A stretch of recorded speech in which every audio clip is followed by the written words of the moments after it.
welcome to Alligator at the Heights. Woo!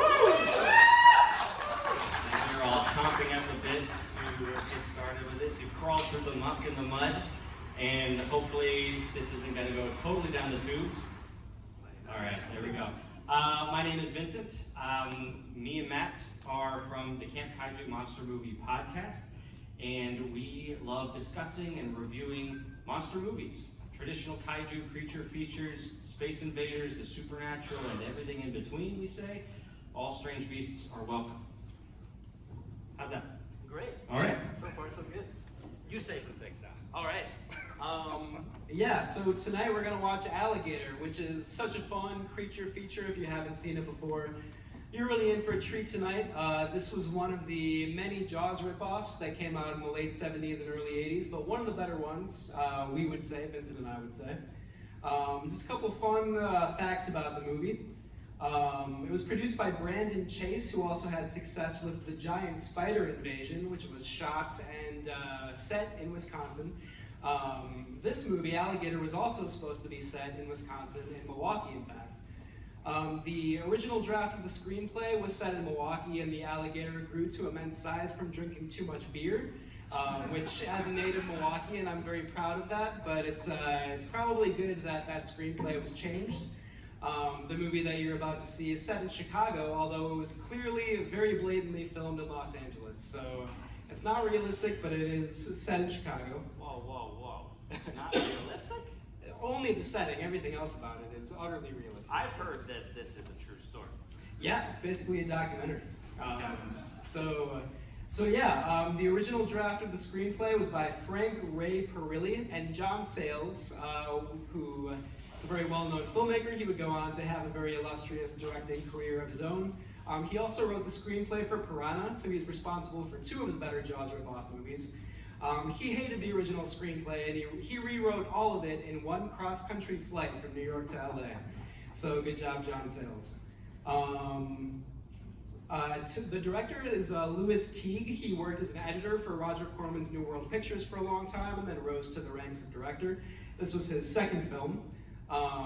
As often happens with creature features of this kind from this era, there were a lot of difficulties with the various alligator animatronics and puppets and models that they used. The name of the main alligator puppet in this movie is Ramon. It was partially designed by Richard Helmer, who also did some of the shark effects for Jaws, the shark animatronic effects.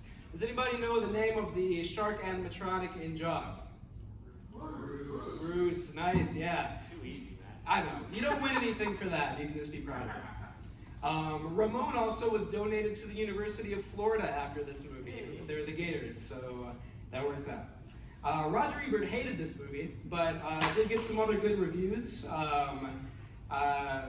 Decide for yourself after you see it. It did pretty well. Made $6 million off of a $1.5 million budget.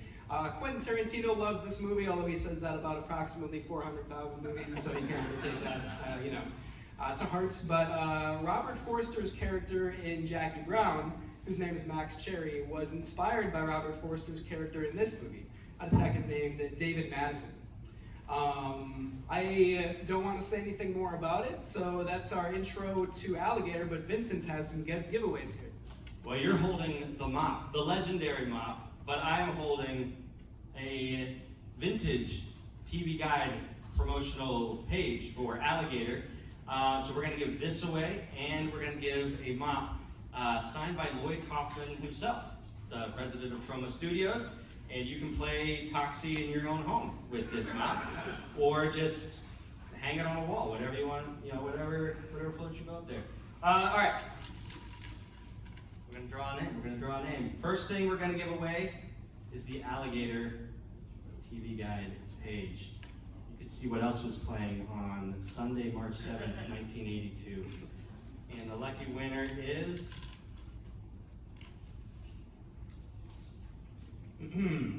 the first name starts with a Q, and the last name starts with an N.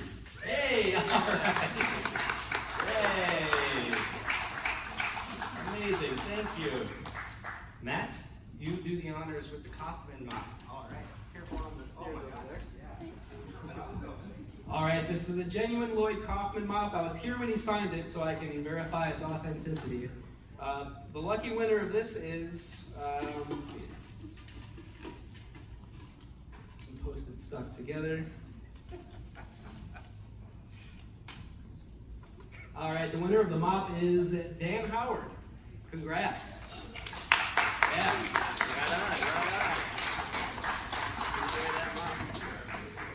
Well, the last thing I'll say is thank you to the Heights for all the help putting this together. Thank you to Matt. Thank you all for being here and enjoying the show.